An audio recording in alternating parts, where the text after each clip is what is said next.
समन्त चक्रवालेषु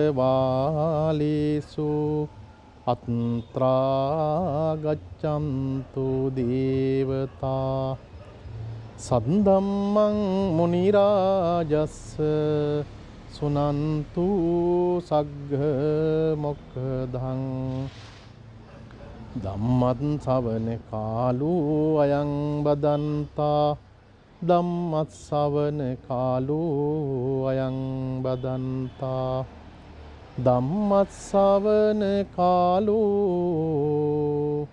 අයං බදන්තා නමෝ තස්ස භගවතු අරහතෝ සම්මා සම්බුද්දස්ස නමෝ තස්ස භගවතු අරහතෝ සම්මා සම්බුද්දස්ස නමෝ තස්ස භගවතු අරහතෝ සම්මා සම්බුද්දස්ස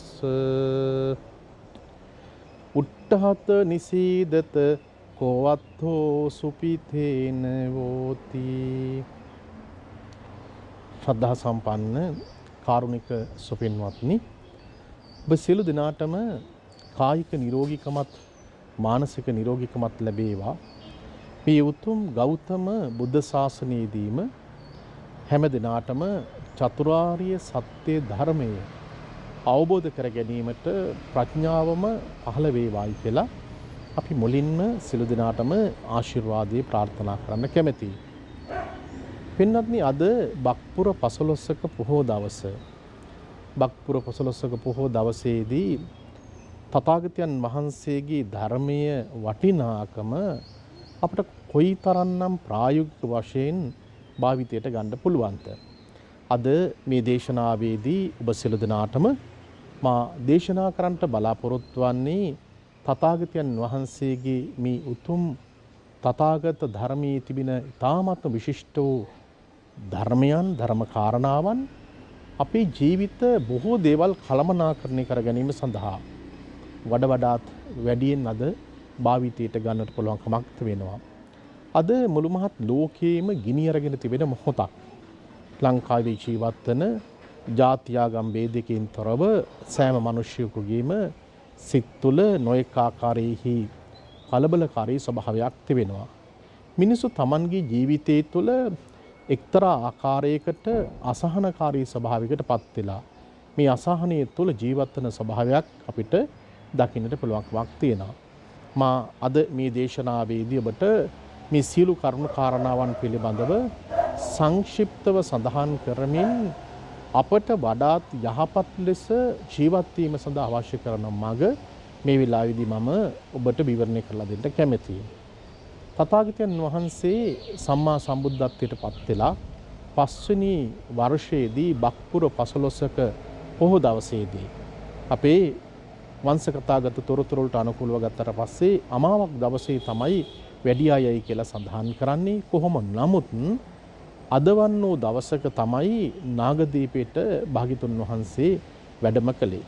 ඒ වැඩම කරවීම අප දන්නවා ඉතිහාසයේ සඳහන් වන කතා ප්‍රවෘත්ති සමග සංසන්දනය කරලා බලන විට චූලෝදර සහ මහෝදර එහෙම නැත්නම් මාමා සහ බෑනා අතර ඇති වුණු මිනි පළඟත් පිළිබඳව ඇතිවිච්ච කාරණාව. මේ සංසිඳීම සඳහා තමයි තථාගතයන් වහන්සේ ලංකාවට වැඩම කළේ. මේක තමයි මූලික වශයෙන්ම අපි අද බක්පුර පසළොස්වක පොහෝ දවසේදී මූලිකම කාරණාව විදිහට සිද්ධාන්තයේ විදිහට අපිට සඳහන් කරන්න පුළුවන්. අපි මේ කාරණාව පිළිබඳව පසුව විග්‍රහයට ලක් කරලා මා මුලින් ඔබට පසුබිමක් විදිහට පෙන්වත්නි මේ කාරණා කීපයක් පිළිබඳව අවධාරණය කරන්න කැමැතියි. මේ ලෝකයේ තුල ජීවත් වන මිනිස්සු සෑම කෙනෙකුටම තමන්ගේ ජීවිතයේ තුල දැක්මක් තියෙන්න අවශ්‍ය වෙනවා. අපි මේක ඉංග්‍රීසි භාෂාවෙන් සඳහන් කරනවා විෂන් සහ මිෂන් කියලා කොටසක් තිබෙනවා. අපට අපේ ජීවිතයේ තුළ යම් දැක්මක් තිබෙන්න ඕනේ.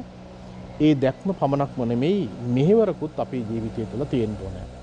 සාමාන්‍ය කාරණාවන් පිළිබඳව සලකා බලන විට භික්ෂුන් වහන්සේලාගේ ජීවිතයේ මේ පැත්තෙන් බලන විට අපට පේනවා භික්ෂුන් වහන්සේලාගේ ප්‍රධානතම කාර්ය කොටස බවට පත් වෙන්නේ සබ්බ දුක්ඛ නිස්සරණ නිබ්බාන සච්චිකරණත්තා ආදී වශයෙන් භික්ෂුන් වහන්සේ කෙනෙක් මේ ශාසනයට කොළදරුවෙක් පැවිදි වෙන විට මූලිකම පරමාර්ථය බවට පත් වෙන්නේ සියලු දුක්ඛ දොමනයන් නැති කරලා තමන්ගේ නිර්වාණගාමී ප්‍රතිපදාව සාක්ෂාත් කර ගැනීම සඳහා තමයි භික්ෂුන් වහන්සේ කෙනෙකුගේ මූලිකම පරමාර්ථය බවට පත් වෙන්නේ.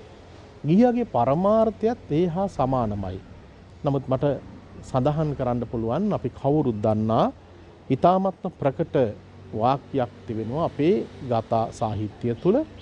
ඒ තමයි ආරෝග්‍ය පරමාලාභා සන්තුට්ටි පරමන්දනන් කියන කාරණාව. මේ ආරෝග්‍ය පරමාලාභා සන්තුට්ටි පරමන්දනන් කියන කාරණාව අරගත්තට පස්සේ අපට පේනවා මිනිසුන්ගේ සෞඛ්‍ය තත්ත්වයේ පිළිබඳව වඩාත් අවධාරණය කරලා තිබෙනවා. මිනිසුන්ගේ තියෙන සෞඛ්‍ය තත්ත්වය සන්තුට්ටි පරමන්දනන් විශ්වාස පරමාඥාති මේ සියල්ලම කාරණාවන් කීපයකට ගොනු කරලා ගත්තට පස්සේ මිනිසුන්ගේ තිබෙන්නා වූ කායික ශක්තියක් ඒ වගේම මානසික සෞඛ්‍යය පිළිබඳවත් ඔවුන්ගේ ජීවිතය තුළ වඩාත් සැලකිලිමත් විය යුතු වෙනවා.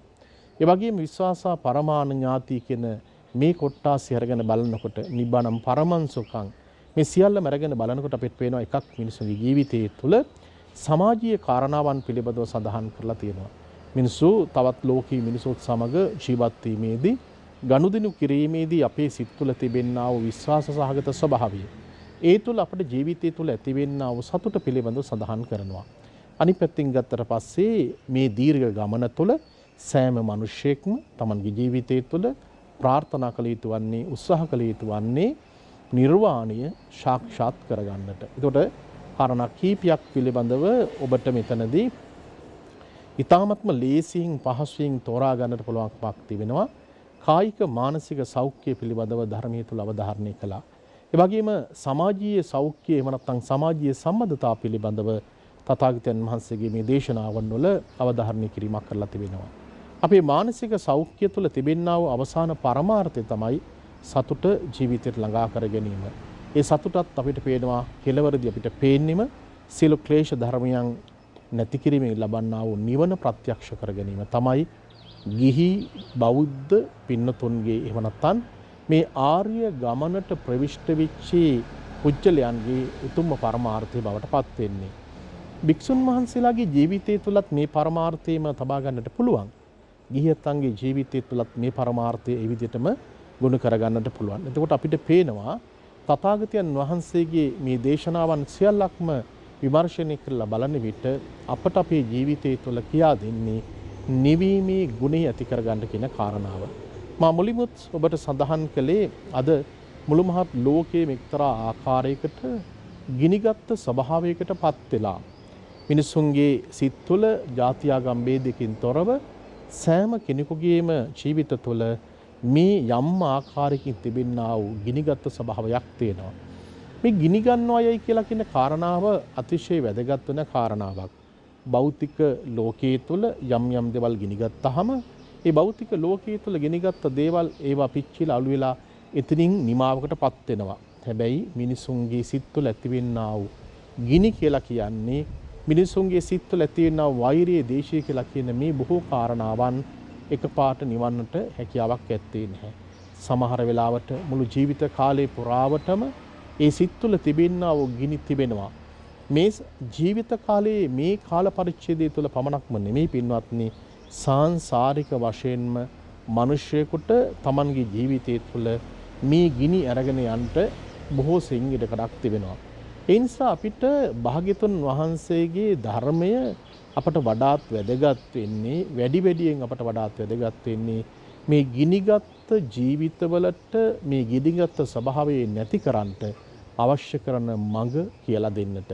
එතකොට අපිට කියවීමේදී අපි හොඳින් තේරුම් ගන්න අවශ්‍ය වෙනවා අපි මේ ලෝකයේ තුල මොන දේවල් අපි සිද්ධ කළත් අපි මේ ලෝකයේ තුල මොන ධනයේ බලයේ ශක්තිය තියාගෙන හිටියත් අපට අපේ ජීවිතය තුළ තිබෙන්නේ ඊ타ත්ම සුළු කාල පරිච්ඡේදයක්.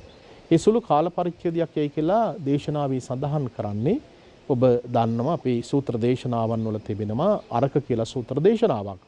මේ සූත්‍ර දේශනාවේදී පැහැදිලි කරන්නේ යෝ චිරං ජීවති වස්ස සතං අප්පං මා බීයෝ වාති කියන කාරණාව. මේ ලෝකයේ තුළ මිනිසෙක් ජීවත් වෙන්නේ අවුරුදු 100ක් හෝ ඊට වඩා වැඩි ප්‍රමාණයක් එහෙම නැත්නම් ඉතාමත්ම කුඩා ප්‍රමාණයක් අඩු වයස් ප්‍රමාණයක් ජීවත් වෙන්නේ. මේ ජීවත් වෙන මිනිසුන්ගේ ආයුෂ ප්‍රමාණය අරගත්තට පස්සෙත් ක්‍රමානුකූලව අපිට පේනවා ක්‍රමයෙන් අඩු වෙලා යනවා.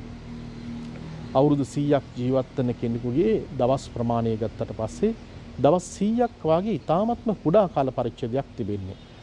සතවර්ෂය නැත්නම් අවුරුදු 100ක් ජීවත් වෙනවා කියලා කියන්නේම දවස් වශයෙන් අපි ගණනය කරලා බැලුවොත් දවස් 36000ක ප්‍රමාණයක් තමයි තිබෙන්නේ.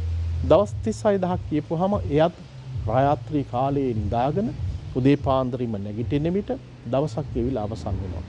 මේ විදිහට ක්‍රමයෙන් මේ දවස් 36000 මේ ප්‍රමාණයත් ගෙවිගෙන යනවා. අපිට පේනවා අපට අපේ ජීවිතය තුළ එන්නම මේ අඩු ස්වභාවය ජීවත් වෙන කාල පරිච්ඡේදය අඩු වෙන ස්වභාවය අපිට දකින්න පුළුවන්.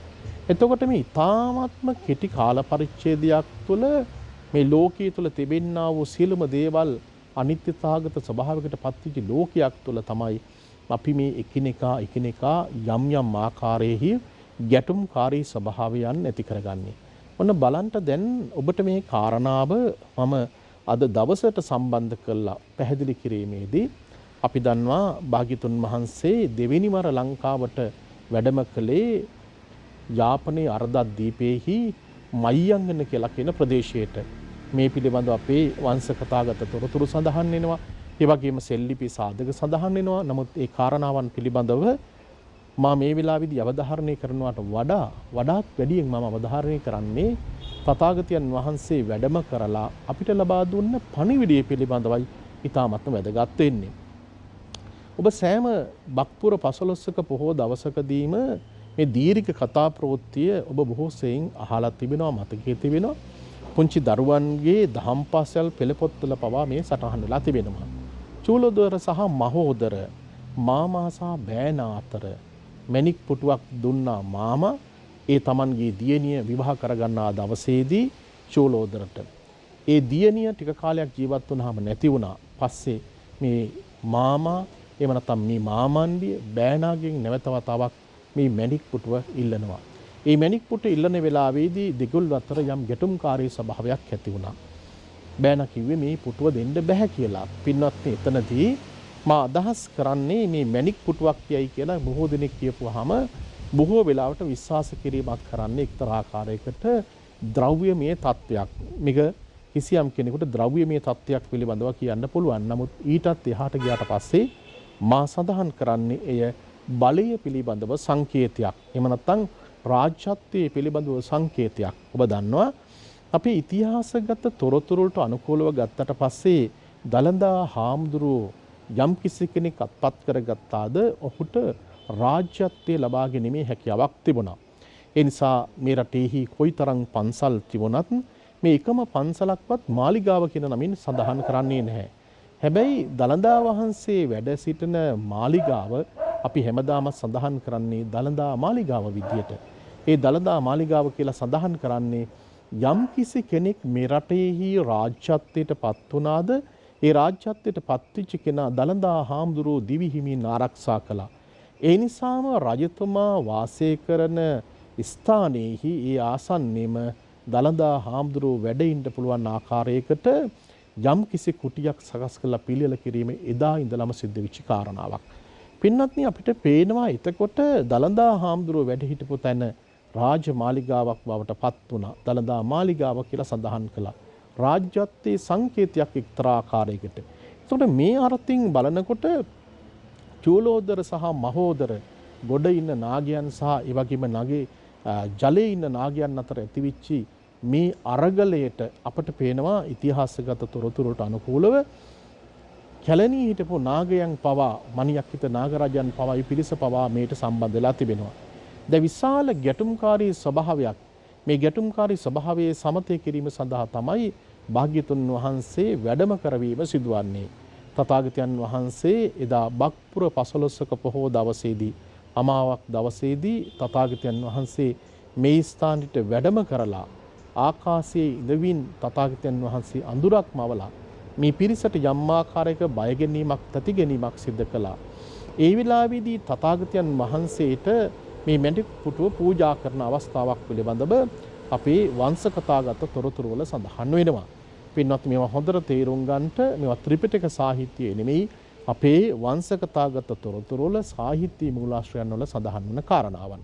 කොහොම නමුත් මේ යාපනයේ අර්ධද්වීපයේට භාග්‍යතුන් වහන්සේ ඒ වෙලාවේදී වැඩම කරවලා මේ චූලෝදර සහ මහෝදර කියලා කියන පිරිසට හරි අපූර්ව දේශනාවක් සිදු කළා. ඒ දේශනාව තමයි එකිනෙකා අතර වෛරයෙන් ක්‍රෝධයෙන් යුක්තව එනකොටා ගැනීමේ ප්‍රතිඵලය පිළිබඳව තමයි සඳහන් කළේ.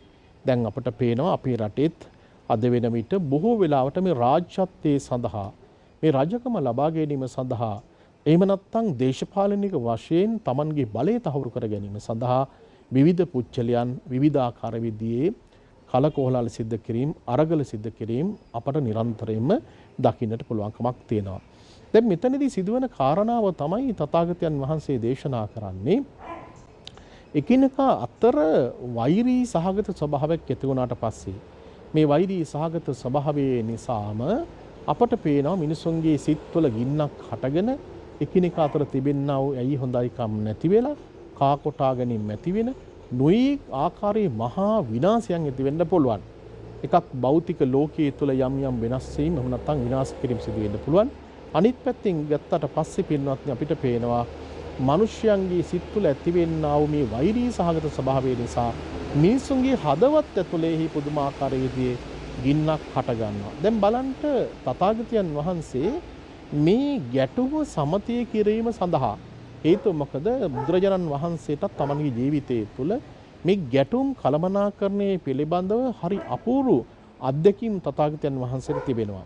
මා මේ කාරණාව ඔබට අද මේ දේශනාවේදීත් මම පැහැදිලි කරන්න බලාපොරොත්තු වෙනවා. දැන් තථාගතයන් වහන්සේට හොඳ අත්දැකීමක් තිබුණා මේ ගැටුම සමතය කරන්න උන්වහන්සේට මේ ස්ථානෙට වඩින වෙලාවේදී. ඒ ගැටුමක් සමතය කිරීම පිළිබඳව අත්දැකීම තථාගතයන් වහන්සේ තමන්ගේ ජීවිතය තුළින් ප්‍රායෝගික වශයෙන් උන්වහන්සේ අත්දැකපු කාරණාවක්. දැන් බලන්න මේ කාරණාව පින්වත්නි අපි ලස්සනට ඊ타ත්ම හොඳින් ගලපලා මේ කාරණාව පිළිබඳව සාකච්ඡා කරනකොට ඊ타ත්ම පැහැදිලි සටහනක් තිබෙනවා අපේ දේශනාවන් වල. අපේ අට කතාවට යන විට අපේ ජාතක අටුවාවට යන විට උන්වහන්සේ සඳහන් කරන්නේ මේ වෛරී සහගත ස්වභාවයක් ඇති කරගත්ත උසස්ම පෙළේ මිනිසුන්ගේ ජීවිතවල තිබිච්ච ස්වභාවය පිළිබඳව විස්තර කරන අවස්ථාවක් තිබෙනවා. ඔබ දන්නවා අපේ අට කතා සාහිත්‍යය තුල දක්වන කාරණාවක් තිබෙනවා. ඒ කාරණාව තමයි මේ වෛරී කරන මිනිසු අතරෙහි අවෛරීව කිසියම් කෙනෙකුට ජීවත් වෙන්න පුළුවන් නම් අඬන වැළපෙන ශෝකයට පත්වන මිනිසු තුල අඬන්නේ නැතුව වැළපෙන්නේ නැතුව ශෝක කරන්නේ නැතුව කිසියම් කෙනෙකුට ජීවත් වෙන්න පුළුවන් නම් ඔහු විශිෂ්ට මිනිසෙක් විදිහට ධර්මයේ තුල සඳහන් කරනවා. ලෝකයක් වෛර කරන විට ඒ වෛරයට අපි පෙරලා වෛර කරන්නේ නැතුව අපිට ඉන්න පුළුවන් නම් මුළුමහත් ලෝකීයම ජීවත් වෙන මිනිසු අතර රෝගීන් බවට පත් වෙනකොට අපට නිරෝගී මිනිසෙක් විදිහට ජීවත් වෙන්න පුළුවන්. ඒ මිනිසයා ඊ타ත්ම විශිෂ්ට මිනිසෙක් විදිහට සඳහන් කළා. ලෝකේ ජීවත් වෙන වෛරී කරන මිනිසුන් අතර අපි තවත් එක කෙනෙක් පෙරලා අපි වෛර කරන්නට ලෝකේ රෝගීන් වෙච්ච මිනිසු අතර අපිත් එක්තරා ආකාරයක රෝගියෙක් බවට පත් වෙලා සිටනවා. මේ මුළු මහත් ලෝකෙම ජීවත් වෙන කොටස්කරුවෙක් බවට පත් වෙලා තිබෙනවා. මේ යථාර්ථය තේරුම් ගත්ත කෙනෙකුට පින්වත්නි භාග්‍යතුන් වහන්සේ දේශනා කළේ ඔහුට මේ ලෝකයේ තුල වෛරී කරන්නේ නැතුව අවෛරීව Tamanගේ ජීවිතය ගත කරන්න පුළුවන්. ඒකට තථාගතයන් වහන්සේගේ තිබිච්ච අත්දැකීම තමයි පින්වත්නි අර රෝහිණිය නන්දිය අරබයා දේශනා කරපු කාරණාව. ඒක මොනතරම් ප්‍රායෝගික වශයෙන් අද අපට අපේ ජීවිතයට සම්බන්ධ කරගන්න පුළුවන්ද?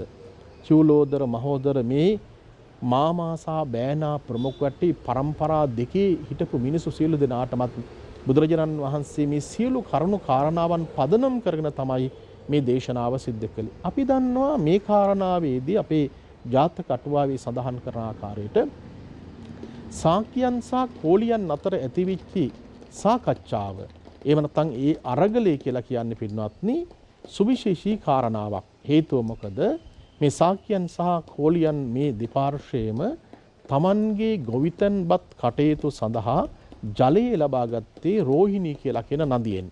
එතකොට මේ නගර දෙකක් මැදින් ගමන් කරපු මේ ගංගාව එක්තරා ආකාරයකට අපිට පේනවා හරස් කරලා ඒ ජලයෙන් තමයි Tamanගේ ගොවිතැන්පත් කටයුතු ආදී පවත්වාගෙන ගියේ. වර්ෂයේ එක්තරා කාලවකවානුවක් උදා වෙනවා. ඒ උදා වෙන කාලවකවානුව තමයි පින්වත්නි යම් විදියකින් යම් ආකාරයකින් ග්‍රීෂ්ම කාල පරිච්ඡේදයක් උදා වෙනවා. අප දන්නවා අපේ රටේ ජීවත් වෙන විට යම් යම් කාලවකවානු තිබෙනවා. ඒ කාලවකවානු වලදී මේ ග්‍රීෂ්ම සහගත ස්වභාවය තියෙනවා. මේ ග්‍රීෂ්ම සහගත ස්වභාවය ඇති වෙනකොට ජලය නැති වෙලා යනවා. වැස්සක් වහින්න නැති වෙනකොට මහ පොළොව වියලිලා යනවා. මිනිසුන්ට ගොවිතැන්පත් කටයුතු කරගෙන යාම සඳහා යම් විදිහකින් හැකියාවක් ඇත්තේ නැහැ. ජලය කියලා කියන්නේ සුවිශේෂීම අවස්ථාවක් විතර සලකන්න පුළුවන්. ඔබ දන්නවා ප්‍රායෝගික වශයෙන් පහුගිය කාල පරිච්ඡේදය පුරාවට වගේම දැනටමත් සමහර වෙලාවට අපි විදුලිය නැති නිසා අපි නොයෙක් ආකාරයේ පීඩාවන්ට පත් වෙලා තිබුණා. අපේ ජලාශයන් සම්පූර්ණයෙන් සිඳුනට පස්සේ විදුලි ජලය ලබා ගන්නට හැකියාවක් ඇත්තේ නැහැ. මිනිසුන්ගේ ගොවිතැන් කටයුතු සඳහා යම් යම් දේවල් සකස් කර ගැනීමේදී විශාල අර්බුදකාරී ස්වභාවයකට අපි සියලු දෙනාටම මුණ පාණ්ඩ සිද්ධ වුණා. පින්වත්නි අපිට මේ කාරණාවේදී ඊ타ත්ම හොඳින් තේරුම් ගන්න පුළුවන් කාරණාවක් තමයි ජලය කියලා කියන්නේ අපේගේ ජීවිතයට අත්‍යවශ්‍ය වෙන කාරණාවක්. අපේ පැරණි මිනිස්සු ජලයට දේවත් වේලා සැලකුවා. ලෞතර භාග්‍යතුන් වහන්සේ භික්ෂුන් වහන්සේලාටත් මේ විනය පිටකයේදී දේශනා කරන්නට යෙදුනේ ඇත්ත වශයෙන්ම ජලයේ තිබෙන තැනක භික්ෂුන් වහන්සේලාට මේ මල මූත්‍ර පවා සිදු කරන්න එපායයි කියලා අනුදැන වදාලේ ඒ තරම්ම මනුෂ්‍ය ජීවිතයකට ජලය කියන කාරණාව පින්වත්නි අත්‍යවශ්‍යම කාරණාවක් බවට පත් වෙනවා. එතකොට ශාක්‍යයන් සහ කෝලියන් අතර මේ රෝහිණිය නදිය හරස් කරලා මේ ජලය අරගෙන තමයි ඒ දෙපාර්ශ්වයෙන් පිරිස Tamanගේ කම්කරුවන් සානිකුත් පිරිස එකරාශී කරගෙන මේ කුෂිකර්මාන්ත කටයුතු සිදු කළේ. එතකොට කාලයක් තිබුණා. ඒ කාලය වෙන විට පොසොන් කාල පරිච්ඡේදයන් තුළ මේ ජලය නොමැතිකම නිසාම මේ ගංගාවෙහි ජලය තිබුණ ඉතාමත්ම සීමිත ප්‍රමාණයක්. මේ ගංගාවේ තිබිච්ච ඉතාමත්ම සීමිත වූ ජල ප්‍රමාණය දෙපාර්ශ්වයෙන් හිටු පිරිසට ගොවිතැන්පත් කටයුතු කර ගැනීම සඳහා ප්‍රමාණවත් වුණේ නැහැ. ඒ නිසා මේ ගංගාවේ හරස් කරලා එක පාර්ශ්වයක් සඳහන් කළා, කෝලියන් සඳහන් කළා මේ පාර ජලය අපිට විතරක් ලබා දෙන්න අපි ගොවිතැන්පත් කටයුතු කරන්න. නමුත් ශාක්‍යයන් එකට එකඟ වුණේ නැහැ. ශාක්‍යයන් සඳහන් කළේ නෑ අපිට මේ පාර ජලය ලබා දෙන්න. මේ පාර ජලය ලබා දුන්නාට පස්සේ අපි ගොවිතැන්පත් කටයුතු කරන්නම්. දැන් අපිට පේනවා දෙගොල්ලන්ම එක්තරා ආකාරයකට එකිනෙකා Tamanගේ ජීවිතයේ තුළ නම්‍යශීලී ස්වභාවයක් ඇති කරගන්නේ නැහැ. එකම වස්තුවක් අරබයා යම් යම් ආකාරයෙහි අරගලකාරී ස්වභාවයක් ඇති වෙනකොට ඒ අරගලකාරී ස්වභාවය කියලා කියන්නේ මහා විනාශයකට මූල හේතුවක් බවට පත් වෙනවා. දැන් මේ වෙලාවේදී ශාක්‍යයන් සඳහන් කළ අපිට ජලය දෙන්න කියලා, කෝලියන් සඳහන් කරනවා නෑ අපට ජලය ලබා දෙන්න කියලා. පින්වත්නි මේ කාරණාව තාමත්ම බරපතල විදියට හේදිනීය තත්යකට පත් වුණාද කියලා කිව්වොත් අපි දන්නවා මුලින්ම ඇතිවන්නේ බහින් බස් වීමක්. මේ බහින් බස් වීමේදී වචන තමයි බරපතල විදියටම භාවිතයට ගන්නේ, සාකච්ඡාවට ගන්නේ. මේ බහින් බස් වීම ඊළඟට මොකද වෙන්නේ? එකිනෙකාට පහර දීමකට ලක් කර ගන්නවා.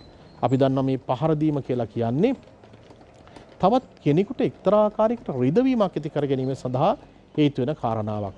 මේ රිදවීම කොයිතරම් බරපතල විදිහට යනවද කියලා කිව්වොත් එහෙම ශාක්‍ය වංශිකයේ පිරිස කොලිය වංශික හිටපු පිරිසට මේ අයට පහර ගැසීමක් සිදු කරනවා. ඉන්පස්ව දෙපාර්ශ්වෙම ඉන්න පිරිස ගහ ගන්නට පටන් ගන්නවා. මේ ගහ ගැනීම කොහොමද කෙලවර වෙන්නේ? අපි දන්නවා සාමාන්‍ය වශයෙන් අපට අපේ ජීවිතයේ තුළ ගම්බද ජීවිතයේ තුළ එකිනෙකා අතර මේ ඇනකොටා ගැනීම සිද්ධ වෙන විට බොහෝ වෙලාවට කුලගොත් කියන ස්වභාවයක් තිබෙනවා. කුලගොත් කියලා කියන්නේ එකිනෙකාගේ තිබෙන වැරදි සඳහන් කරනවා. කාපු බීපු දේවල් ගැන සඳහන් කරනවා. පෞද්ගලික ජීවිත පිළිබඳව සඳහන් කරනවා. අදත් මේ කාරණාව ඒ විදිහටම දකින්න පුළුවන්. එදත් පින්වත්නි අපිට පේනවා මේ ශාක්‍යයන් සහ කෝලියන් අතර මේ ගැටුමේදී මේ දෙපාර්ශ්වයේම එකිනෙක පරම්පරාවල් පිළිබඳව සඳහන් කරන්න පටන් ගත්තා. අපිට පේනවා ශාක්‍ය වංශිකයන්ට යම් විදියකින් මේ කෝලිය වංශයන් චෝදනා කිරීමක් කරනවා. ඒ බොහෝ චෝදනාවල තිබුණේ පරම්පරාව පිළිබඳව චෝදනාවන්. සහෝදර සහෝදරයන් එක්ක එකම පවුලේ සහෝදර සහෝදරයන් එක්ක විවාහ ජීවිතය ඇති කරගෙන දරුමල්ලු ඇති කරගත් එක. බල්ලෝ කැනහිලුන් වගේ තිරිසංගත සතුන් වගේ හැසිරුණාය කියලා මේ අය එක්තරා ආකාරයකට යම් චෝදනාත්මක මුඛයෙන් සඳහන් කරනවා. ඊළඟට මොකද වෙන්නේ? ශාක්‍ය වංශිකයන් කෝලික වංශිකයන්ට සඳහන් කරන්නේ ඔබලා කුෂ්ඨ රෝගීන් පැවතෙන එන අය. ඒ වගේම ගස් යට හැදිච්ච අය පරම්පරාව පිළිබඳව සඳහන් කරනවා. පින්නත් අපිට පේනවා පුංචි ගැටලුවක් ඇති වුණාට පස්සේ ඒ ගැටලුව අපිට යම් විදියකින් සාකච්ඡා කරලා සමතයකට පත් කරලා අපිට විසඳ ගන්න බැරි වුණාට පස්සේ ක්‍රමානුකූලව ඒ ගැටුම මහා ගැටුමක් බවට පත් වෙනවා. ඒ මහා ගැටුමක් බවට පත් වුණාට පස්සේ මහා විනාශයක් ඇති වෙනවා. දැන් බුදුරජාණන් වහන්සේ අපට අවධාරණය කළේ යම්කිසි ගැටුමක් ඇති වෙනකොට ඒ ගැටුම ඇතිවීමේදී තිබෙනා වූ මූලිකම හේතුව සොයාගන්නට. මේ මූලිකම හේතුව සොයාගත්තට පස්සේ ක්‍රමානුකූලව ඒ හේතුව හොයාගෙන ගිහිල්ලා ඒ හේතුවට අවශ්‍ය කරන බෙහෙත යම් කිසි වෙලාවක දෙන්න පුළුවන් නම් ඒ ගැටුම්කාරී ස්වභාවය සමතයකටපත් කරගන්න පුළුවන්. දැන් දෙපාර්ශ්වයේ මහා අරගලයකට පැටළුණා. ඒ වෙලාවේදී තථාගතයන් වහන්සේ Tamanගේ ඥාණයට මේ පිළිබඳව ගෝචර වෙනවා. භාග්‍යතුන් වහන්සේ කල්පනා කරනවා මේ ශාක්‍යයන් සහ කෝලියන් අතර පරම්පරා දෙක ඉතාමත් හොඳ පරම්පරා දෙකක්. හැබැයි මහා විනාශයක් සිදු කරගන්නට යන්නේ. තථාගතයන් වහන්සේ ස්ථානට වැඩම කරලා මේ පිරිසකින් අහනවා ඔබලා මේ මොනවද රැස්ලා ඉන්නේ කියලා. කවුරුත් දන්නේ නැහැ. අවසානයේදී කම්කරුවන්ගෙන් බලන කම්කරුවන් සඳහන් කරනවා මේ ජලය පිළිබඳව ප්‍රශ්නයක්. බුදුරජාණන් වහන්සේ මේ වෙලාවේදී මේ ජලය පාදක කරගෙන මිනිස්යාගේ ජීවිතය තුළ තියෙන වටිනාකම එක පැත්තකින් පැහැදිලි කරනවා. එතනදී සඳහන් කරන්නේ මේ මහ පොළොවද වටින්නේ මනුෂ්‍ය ජීවිතයේද වටින්නේ. බොහෝ දෙනෙක් සඳහන් කළේ මනුෂ්‍ය ජීවිතය වටිනවා. ජලයේද වටින්නේ මනුෂ්‍ය ජීවිතයේද වටින්නේ. එතනින් සඳහන් කරන්නේ මනුෂ්‍ය ජීවිතයේ තියෙන වටිනාකම පිළිබඳව පින්වත්නි සඳහන් කරනවා.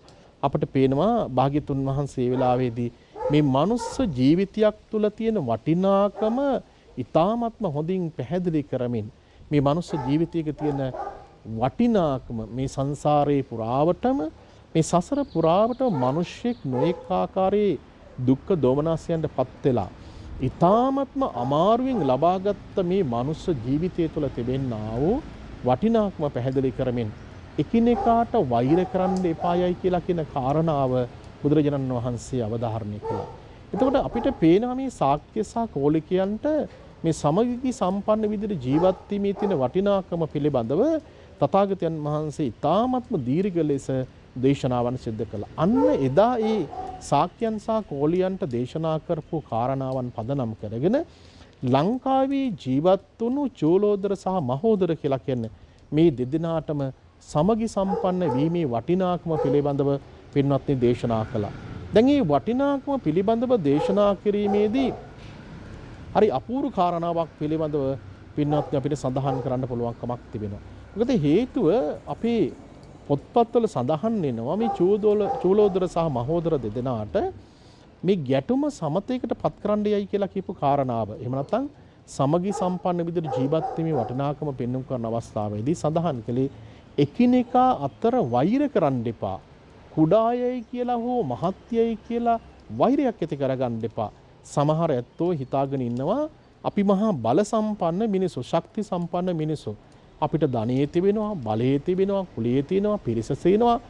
මේ සකල විද දේවල් වලින්ම යම් විදියකින් පරිපූර්ණත්වයට පත්විච්ච මිනිස්සු ඒ බලය මැත්තේම Tamanගේ ජීවිතේ ගත කරනවා.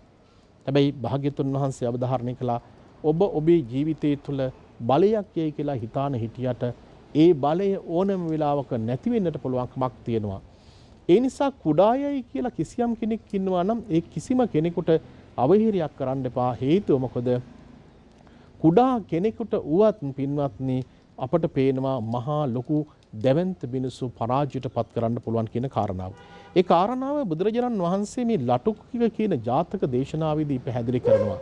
මේ ලටුකික ජාතක දේශනාව මා ඔබට පාදක කරගන්නේ මේ කාරණාව පිළිබඳව වඩාත් හොඳින් තහවුරු කරලා දෙන්නට. භාග්‍යතුන් වහන්සේගේ දේශනාවේදී අපිට පේනවා භික්ෂුන් වහන්සේලා අතර තිබිච්ච එක්තරා ආකාරයකට කසුකුසුවක් තමයි මේ දේවදත්ත හාමුදුරුවෝ පිළිබඳව තිබිච්ච සාකච්ඡාව. බලන්න මේ ලටුකික ජාතකයේ තුල තියෙන කාරණාව වඩාත් ගැඹුරින් අත වශයෙන්ම ප්‍රායෝගික වශයෙන් අද ජීවත් වන ලෝකයේ තුල හැම කෙනාටම බල සම්පන්නයයි කියලා හිතාගෙන සියලු දෙනාටම තමන්ගේ ජීවිතයට එකසේම ගලප ගන්න පුළුවන් දේශනාවක් විදිහට සඳහන් කරන්න පුළුවන්. දැන් මේ ලටුකික ජාතකයේදී භාග්‍යතුන් වහන්සේගේ මේ සාකච්ඡාවට භාජනය වෙන්නේ භික්ෂුන් වහන්සේලා අතර ඇතිවෙච්ච එක්තරා ආකාරයකට සාකච්ඡාවක්. ඒ සාකච්ඡාවේදී පැහැදිලි කළේ භාග්‍යතුන් වහන්සේ මේ දේවදත්ත හාමුදුරුන්ගේ හැසිරීම ඊ타ත්ම අප්‍රසන්න ජනකයි භික්ෂුන් වහන්සේලාට හිරිහැර ස්වභාවික යුක්තවයි ගත කරන්නේ. දැන් අපට පේනවා මේ දේවදත්ත හාමුදුරුන්ගේ ජීවිතය දිහා බලපුවාම දේවදත්ත හාමුදුරුවෝ හැම පැත්තකින්ම බොහෝ භික්ෂුන් වහන්සේලාට එක්තරා ආකාරයකට අවහිරියක් වෙන විදිහට කටයුතු කළා. තථාගතයන් වහන්සේටත් සාංශාරික වශයෙන්ම වෛරක්කාරයෙක් බවට පත් වෙලා තවත් භික්ෂුන් වහන්සේලා කොටසක් කඩාගෙන ගිහිල්ලා වෙනම සංගායනාවන් පවත්වලා මේ ශාසනය තුළ සංඝ ભેදයක් ඇති කළා පින්වත්නි. දැන් මේ වෙලාවේදී තථාගතයන් වහන්සේ මේ භික්ෂුන් වහන්සේලාට දේශනා කරනවා මහණෙනි ඔය දේවදත්ත හාමුදුරුවෝ අද විතරක් නෙමෙයි මේ නොහික්මුණු විදිහට හැසුරුනේ. මීට පෙරත් ආත්ම භාවයන් වල තිරිසංගත ආත්ම භාවයන් වල පවා මේ දේවදත්ත හාමුදුරුවෝ මේ නොහික්මුණු ස්වභාවයෙන් යුක්තව කටයුතු කළායයි කියලා භාග්‍යතුන් වහන්සේ පෙර භවයක තුල සඳහන් වෙච්ච කාරණාවක් මෙතනදී ගෙනහැර දක්වනවා. මේ කාරණාව නැවතත් මා ඔබට අවධාරණය කරන්නේ කිසිම කෙනෙක් Tamanගේ ජීවිතයේ තුල කුඩායයි කියලා හිතලා කිසිම කෙනෙකුට අවමන් කරන්න එපා.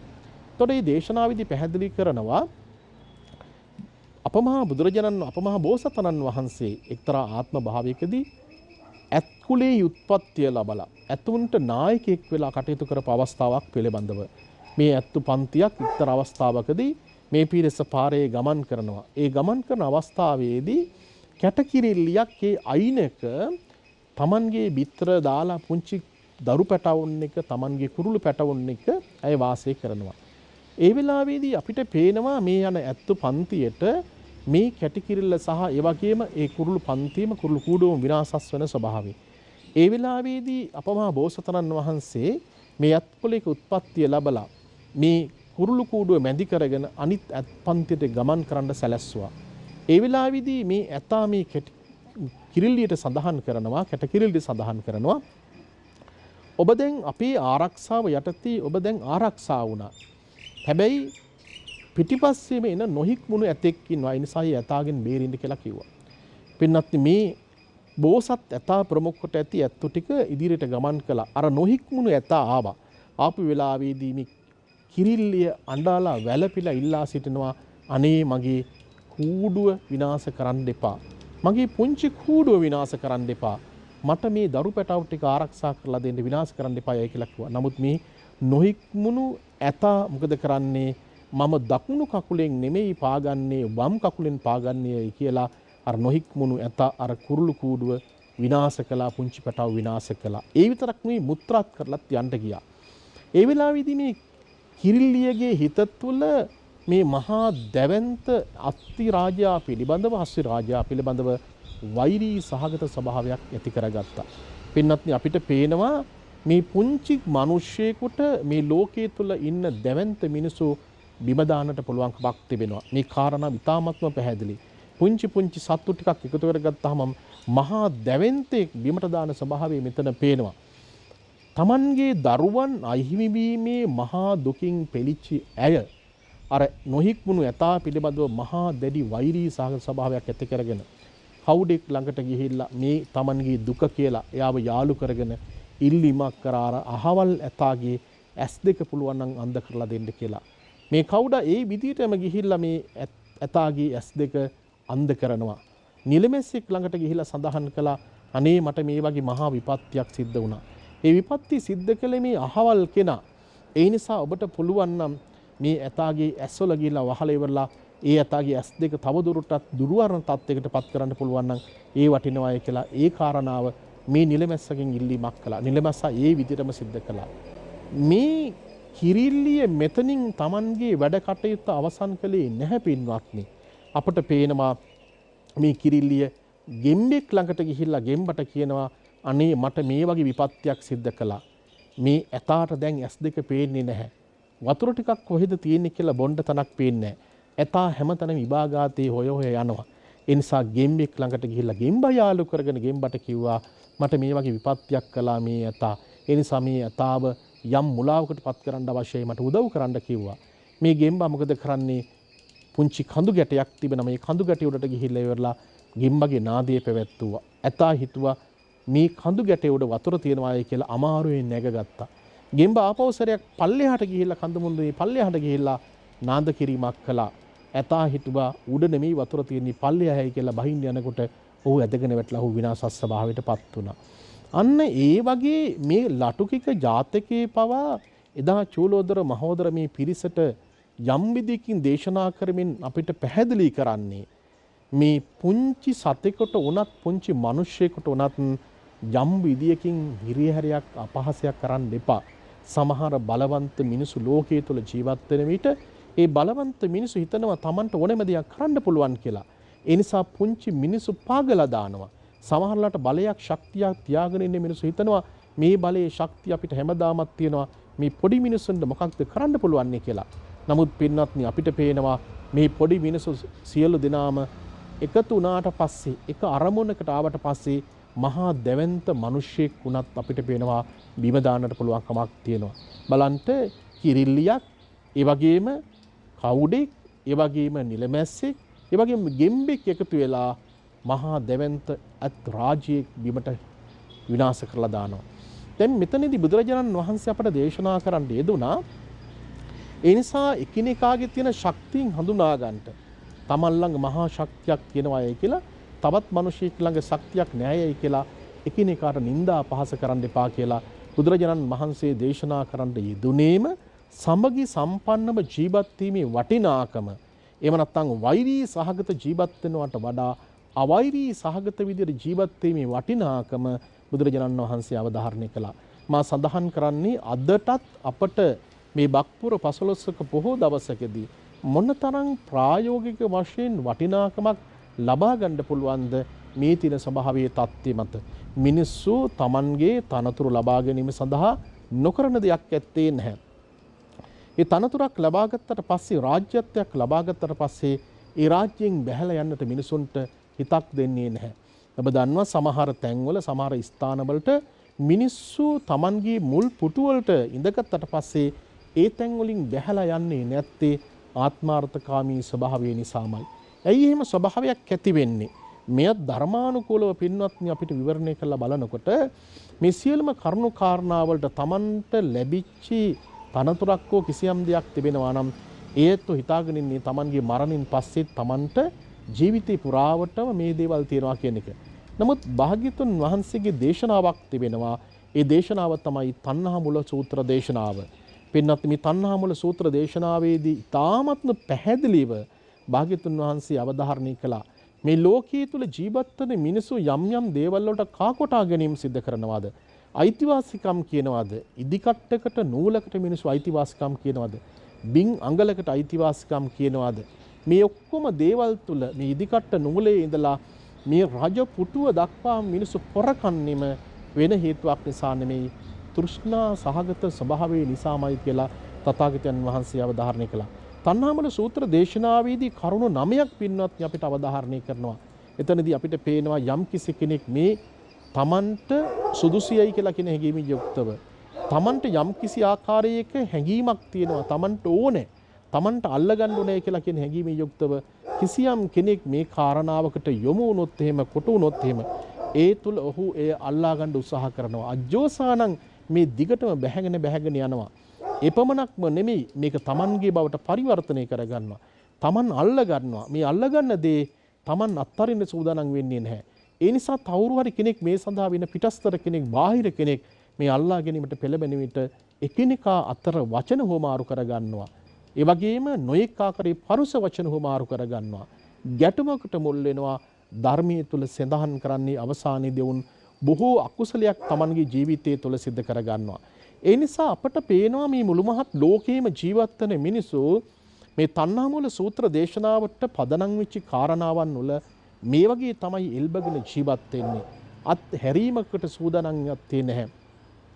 තමන්ගේ නිවාසික උනත් පින්වත්නි ජීවත් වෙන විට කිසියම් දේවල් වලට ඔබ අයිතිවාසිකම් කියනවා නම් ලබා ගන්න උත්සාහ කිරීමක් කරනවා නම් ඒ සියලුම දේවල් අපිට පේනවා මේ තණ්හා මූල සූත්‍ර දේශනාවේ සඳහන් වන ප්‍රධානතම කාරණාවන් වලට යටත් වෙලා පින්වත්නි ඒ කටයුතු සිද්ධ කරන්නේ. ඒ නිසා අපට ලෝකයේ තුල බොහෝ දේවල් ගැටුම් ඇති කරගන්නකොට මේ ගිනිගත් ලෝකයක් තුල ජීවත් වෙන විට අපට අතිශයින් වැදගත් වෙනවා ලෞතර භාග්‍යතුන් වහන්සේගේ ධර්මය.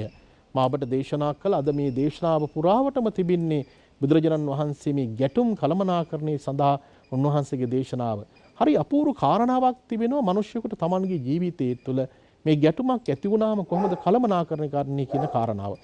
ඒට භාග්‍යතුන් වහන්සේගේ දේශනාවක් තිබෙනවා පින්වත්නි අපේ ත්‍රිපිටක සාහිත්‍යය තුළ ඒ දේශනාව තමයි සුන්දරී කියලා කියන සූත්‍ර දේශනාව. සුන්දරී දේශනාව අතිශයින්ම වැදගත් වෙනවා අද ලෝකයේ තුළ ජීවත් වෙන අපිට යම් ධනයක් බලයක් තියෙන පිරිසටත් සාමාන්‍ය මිනිසුන්ටත් මේ සුන්දරී සූත්‍රය ඉතාමත් වැදගත් වෙනවා. හේතුව මොකද? තථාගතයන් වහන්සේ ජේතවනාරාමයේ වැඩ ඉන්න වෙලාවේදී බුදුරජාණන් වහන්සේට අතිශයම ඛේදනීය ආකාරයකට මුහුණ පාන්න වෙච්ච සිදුවීම ඔය ඇත්තෝ දන්නවා සුන්දරී පරිබ්‍රාජිකාවකින් එල්ලෙවිච්ච මහා අභියෝගයේ ඇගේ ජීවිතය නිසා ඇතිවෙච්ච අභියෝගය. මේ ලෝකේ සාමාන්‍ය දෙයක් තියෙනවා මිනිස්සු ඊ타ත්ම ජනප්‍රියත්වයට පත් වෙනකොට කීර්තියට පත් වෙනකොට ඔවුන්ට කැමැති පිරිසක් වගේම විශාල අකමැති පිරිසකුත් ඒක රාශි වෙනවා. සමහර වෙලාවට කීර්ති ගෝසාව ඉවසන්න බැරි මිනිස්සු ඊර්ෂ්‍යාවෙන්, ක්‍රෝධයෙන්, වෛරයෙන් මේ හැම පැත්තකින්ම පිළීමට ලක් වෙනවා. එය ගිහි පැවිදි ඕනෑම සමාජයක් තුළ පින්වත්නි අපට පේනවා එකසේම දකින්න පුළුවන් කාරණාවක්. මේ කාරණාවට පාදක වෙන්නේ භාග්‍යතුන් වහන්සේගේ කීර්ති ගෝසාව පින්වත්නි හැම පැත්තකම පැතිරලා යන්ට ගියා. ඒ වෙලාවේදී අන්‍යාගමික පිරිස් වලට මේක ඉවසා දරා ගන්න පුළුවන් කමක් තිබුණේ නැහැ. ඒ නිසා මේ සුන්දරී පරිබ්‍රාජිකාවගේ ඥාති පිරිස වෙනම ආගමික කොට්ටාසයක් ඒ අයට ලොකු ප්‍රශ්නයක් වුණා. හේතුව මොකද? ලෞතර බුදුරජාණන් වහන්සේට බොහෝ දිනෙක වන්දනාමාන කරනවා, පොදු සත්කාර කරනවා, ඒ කීර්ති ගැන කතා කරනවා. ඒ නිසා මේ සුන්දරී පරිබ්‍රාජිකාවගේ ඥාතීන් මේ සුන්දරී පරිබ්‍රාජිකාවට කියනවා බලන්න අපට අපේ ජීවිත ලොකු තර්ජනයක් කියලා තිබෙනවා. ඒ තර්ජනීය තමයි මේ භාග්‍යවතුන් වහන්සේට මිනිස් ඔක්කොම වන්දනාමාන කරනවා. බුදුරජාණන් වහන්සේට පමණමයි සියලු දෙනාම ගිහිල්ලා පොදු සත්කාර කරන්නේ. ඒ නිසා මොන ක්‍රමයකට හරි අපිට අවශ්‍යතාවක් තිබෙනවා මේ වළක්වා ගන්නට. ඒ නිසා සුන්දරී පරිබ්‍රාජිකාවට සඳහන් කරන්නේ ඔබට පුළුවන් නම් අපිට මේක වළක්වලා දෙන්න. ඇය සඳහන් කරපු කාරණාවක් තිබෙනවා මගේ ඥාතීන් වෙනුවෙන් මට ඕනම කැපකිරීමක් සිදු කරන්න පුළුවන්. මගේ ඥාතීන් වෙනුවෙන් මට ජීවිතේ පවා දෙන්න පුළුවන්. පින්වත්නි අපිට පේනවා බුදුරජාණන් වහන්සේ ප්‍රමුඛකට ඇති මහා සංඝරත්නයේට නින්දාවක් අපහාසයක් කිරීම සඳහා හොඳ වැඩපිළිවෙලක් සකස් කරනවා. ඒ වෙලාවේදී සුන්දරී පරිබ්‍රාජිකාව ජේතවනාරාමයට හවස් යාමයේ යනවා. මිනිස්සු ජේතවනාරාමයේ ඉඳලා බණ අහලා මේ බොහෝ දේවල් කටයුතු සිද්ධ කළා එළියට යන වෙලාවේදී සුන්දරී පරිබ්‍රාජිකාව අපිට පේනවා අය ඇඳ පැළඳගෙන ජේතවනාරාමයට හවස් වරේ යනවා. උදේ පාන්දරින්ම මිනිස්සු ජේතවනාරාමයට යන විට ඇයි ජේතවනාරාමයේ පැත්තේ ඉඳලා Tamanගේ ඇඟේ තියෙන වස්ත්‍රත් යම් යම් ආකාරයේ ලිහිල්විච්ච ස්වභාවයෙන් ඔබ එළියට එනවා. පැහැදිලි වශයෙන්ම බැලූ බැල්මටම මිනිසුන්ට පේනවා මේ එක්තරා ආකාරයකට සැකයට භාජන කාරණාවක්. මිනිස්සු සැක කරනවා. ටික දවසක් යනකොට සුන්දරී පරිබ්‍රාජිකාව අතුරුදහන් වෙනවා. ඒ වෙලාවේදී යගේ ඥාති පිරිස ගිහිලා කොසල් රජතුමාට සඳහන් කරනවා ස්වාමිනී අපේ පරම්පරාවේ හිටපු ලස්සනම කෙනා තමයි සුන්දරී පරිබ්‍රාජිකාව. සුන්දරී පරිබ්‍රාජිකාව මේ දවස් කීපයක් පුරාවටම ආගියතක් ඇත්තේ නැහැ. කොසල් රජතුමා අහන්නේ අය කොහාටද වැඩිපුර ගියේ? අනේ ස්වාමීනි අය වැඩිපුරම ගියේ ජේතවනාරාමයට. එහෙමනම් ජේතවනාරාමයට යන්න ගිහින් බලන්න කියලා කිව්වා. පින්වත්නි අපිට පේනවා සුන්දරී පරිබ්‍රාජිකාවගේ ඥාති පිරිස ගිහිල්ලා දැන් මේ ජේතවනාරාමයේහි හැමතැනම හොයනවා.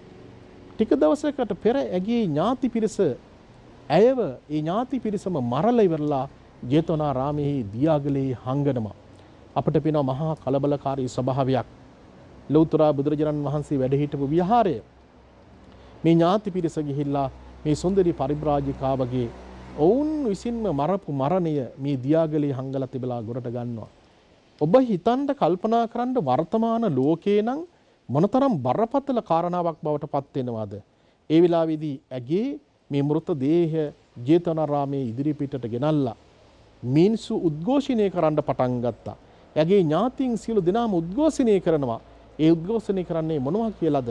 පින්වත්නි සඳහන් කරන්නේ මේ බලන්ට ලෞතර බුදුරජාණන් වහන්සේ කියලා කෙනෙක් ඉන්නවා. උන්වහන්සේගේ ශ්‍රාවක පිරිසකුත් ඉන්නවා.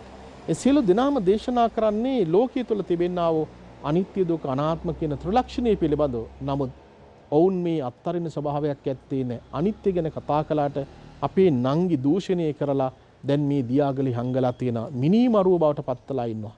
මිනිස්සු බොහෝ දෙනෙක් ජේතවනාරාමයට එකතු වුණා. ඒ ආසන්නයේ ඉඳගෙන පින්වත්නි අපිට පේනවා මහා උද්ඝෝෂණයක් කරනවා. ඒ උද්ඝෝෂණය තුළ බලන්ට ඔයත් හිතන්න කල්පනා කරන්න වරදක් නොකරපු කෙනෙක් මේ වරදක් කළායයි කියලා. මේ ජේතවනාරාමයේ ඉන්නකොට මිනිමරුවන්යයි හංවඩු ගහලා ඉන්නකොට ඒ ප්‍රශ්නෙට කොහොමද මුහුණ දුන්නේ? වර්තමාන ලෝකයේ නම් ඔබට යම් විදිහකින් මෙවැනි චෝදනාවක් සිද්ධ කළොත් මෙවැනි ප්‍රශ්නයක් ඇති කළොත් පින්වත්නි ඔබ කොහොමද ඒකට උත්තර දෙන්නේ? අතිශයම ඛේදනීය අවස්ථාවක්. භාග්‍යතුන් වහන්සේ ජේතවනාරාමයේ වැඩ ඉන්නවා. භික්ෂුන් වහන්සේලා වැඩ ඉන්නවා. හතර වටේම මිනිස් උද්ඝෝෂණය කරමින් නොයෙක් චෝදනා එල්ල කරනවා. ඇගේ මෘතදේහය ලෑල්ලක තබලා පින්වත්නි හන්දියක් ගානේ අරගෙන ගිහිල්ලා මේ ප්‍රදර්ශනය කරනවා. මිනිසුන්ගේ සිත්වල තියෙන සිතුවිලි වෙනස් කරන්න උත්සාහ කරනවා. භික්ෂුන් වහන්සේලා පිණ්ඩපාතේ වඩිනකොට බොහෝ භික්ෂුන් වහන්සේලාට බොහොම කටුක දේවල් අහන්න ලැබුණේ. මිනිස්සු සඳහන් කරන්නේ තව මිනිමරලක් වෙනවද පිණ්ඩපාතේ කරන්න. ඒ නිසා මෙතුවක් කාලයක් අපිව රැවට්ටුවා. මේ විදිහට ධර්මයේ දේශනා කළා රැවට්ටුවා. අපි රැවටුණා. බොහෝ නිന്ദා අපහාස විඳින්න සිද්ධ වුණා. සමහර භික්ෂුන් වහන්සේලා භාග්‍යතුන් වහන්සේ සමීපයට ඇවිල්ලා සඳහන් කරන්නේ ස්වාමීනි තවදුරටත් පිණ්ඩපාතේ වඩින්න බෑ. මිනිස්සු මේ විදියට අපිට නොඑක ආකාරයේ චෝදනාවන් එල්ල කරනවා. ඒ නිසා භාග්‍යතුන් වහන්සේ අපිට මේක ඉවසා ගන්න බෑ. තථාගතයන් වහන්සේ දේශනා කරපු කාරණාව පින්වත්නි අතිශය වැදගත් වන නසෝ බික්කවේ සද්දෝ චිරං භවිස්සති. මහණෙනි ඔය ශබ්දයේ තියෙන්නේ නැහැ තව බොහෝ කාලයක්. සතියකට මෙහා තිබෙන්නේ නැහැ. ඒ නිසා ඔබ ඉවසාගෙන සිටින්න. ඔබ යම් විදිහකින් පිණ්ඩපාතයේ වඩින වෙලාවට මිනිස්සු චෝදනා කරන විට ඔබ ඔවුන්ට පෙරලා සඳහන් කරන්න අභූතවාදී නිරයන් උපයිති යෝචාපිකත්වා. යම් කිසි කෙනෙක් වැරද්දක් නොකරපු කෙනෙකුට වැරද්දක් කළායයි කියලා කියනවා නම් වැරද්දක් කරපු කෙනෙක් වැරද්දක් කළේ නෑයයි කියලාත් කියනවා නම් ඒ දොගල්ලන්ට යන්න සිදුවන්නේ නිරය. ඔබට පේනවා නේද නසෝ බික්කවේ සද්දෝ චිරං භවිස්සති කියපු කාරණාවෙන් භාග්‍යතුන් වහන්සේ මේ ප්‍රශ්නය විමර්ශනය කරන්නට විසඳන්න පින්වත් අපිට පේනවා එක්තරා ආකාරයකට කාලයට ඉඩක් ලබා දුන්නා. කාලයේ විසින් සමහර ප්‍රශ්න අපට විසඳලා දෙනවා.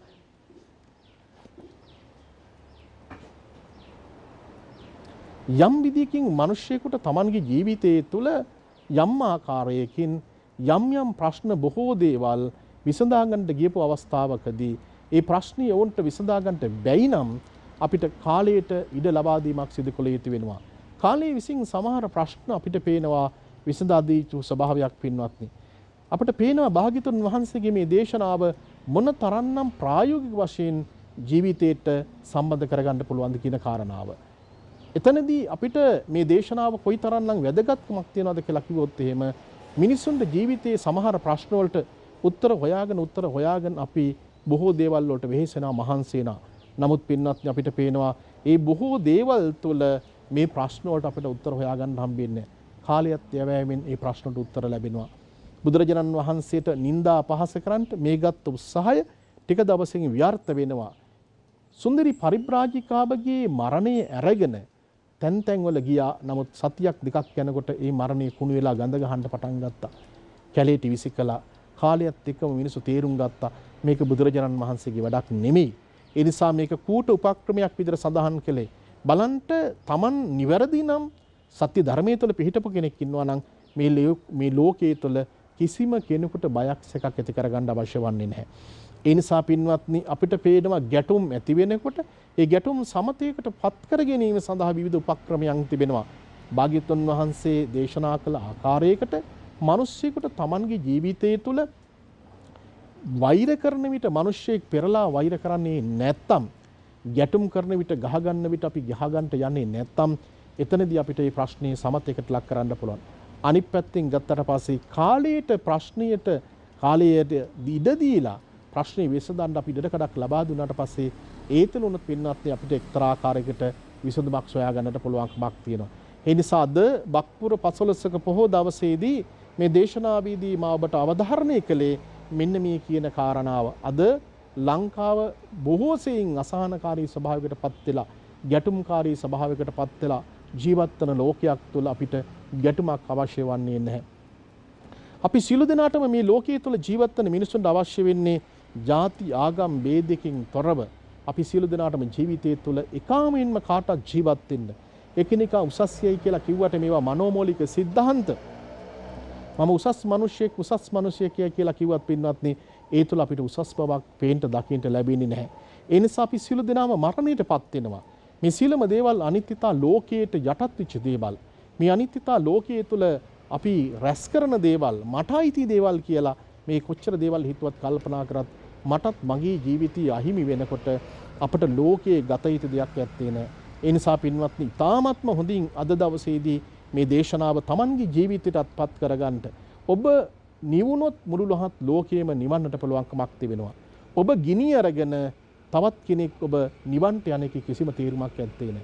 ඒ නිසා මුලින්ම අපේ සිත් තුළ කරුණාව, දයාව, මෛත්‍රිය, සීල සමාධි ප්‍රඥා ගුණ ඇති කරගෙන අපේ ජීවිතේ නිවීම ඇති කරගමු. ඒ නිවීම තුළින් තමයි අපට මේ මුළු මහත් ලෝකයේම නිවලා කාටත් සැනසීමෙන් යුතු ජීවිතය ගත කරන්න පුළුවන්කමක් තියෙනවා. ඒ නිසාද බක්පුර 15ක පොහොය දවසේදී විශේෂයෙන් මේ ධර්මයේ Tamanගේ ජීවිතයට සම්බන්ධ කරගෙන ඔබට ඔබේ ජීවිතයේහි කරුණාවක්, දයාවක්, මෛත්‍රියක් ඇති කරගෙන මේ ආර්ය ගමන තුළ අපේ සිත් නිවන්නට වැඩපිළිවෙලක් තිබෙනවා. භාග්‍යතුන් වහන්සේ දේශනා කළේ සතර සතිපට්ඨාන දේශනාවේදීත් කිසියම් කෙනෙකුට මේ ජීවිතය තුළ නිවීමක් ඇති කරගන්න අවශ්‍ය නම්, පිරිසුදු භාවයක් ඇති කරගන්න අවශ්‍ය නම්, ඒ පිරිසුදු භාවයේ තුළ ඇති කරගත යුතු වටිනාම කාරණාවක් තමයි සතර සතිපට්ඨානය වඩන්න කිව්වා. හිත නිවන්න නම් අපේ ජීවිතය තුළ සීලය ශක්තිමත් කරගන්න අවශ්‍ය වෙනවා. කායික, වාචික, මානසික සංවරශීලී ස්වරූපය ඇති කරගන්න අවශ්‍ය වෙනවා. අපිට ධර්මයේ වැදගත් වෙන්නේ ඒකටයි.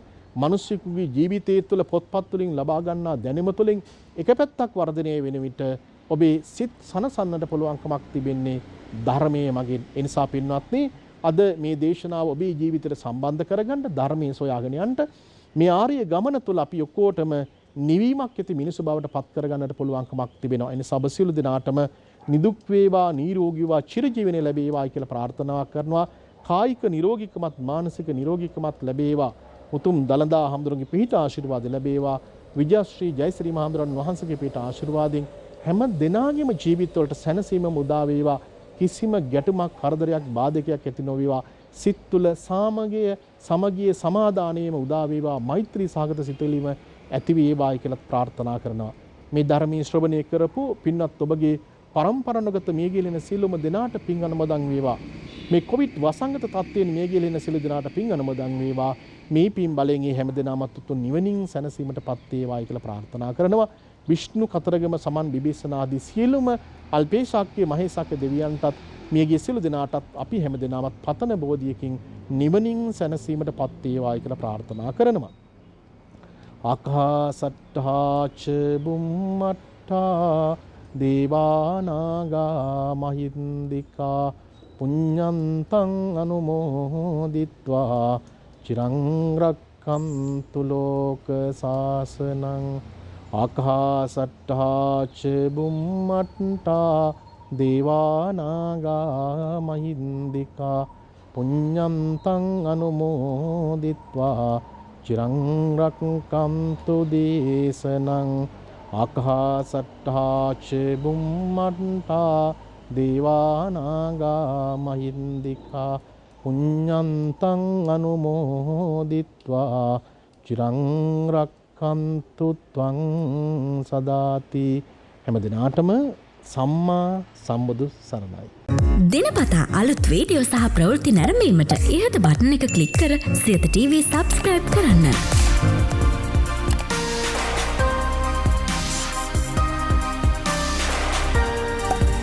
අලුත් වීඩියෝ ගැන මුලින්ම දැනගන්න මෙම සීනුව ක්ලික් කරන්න.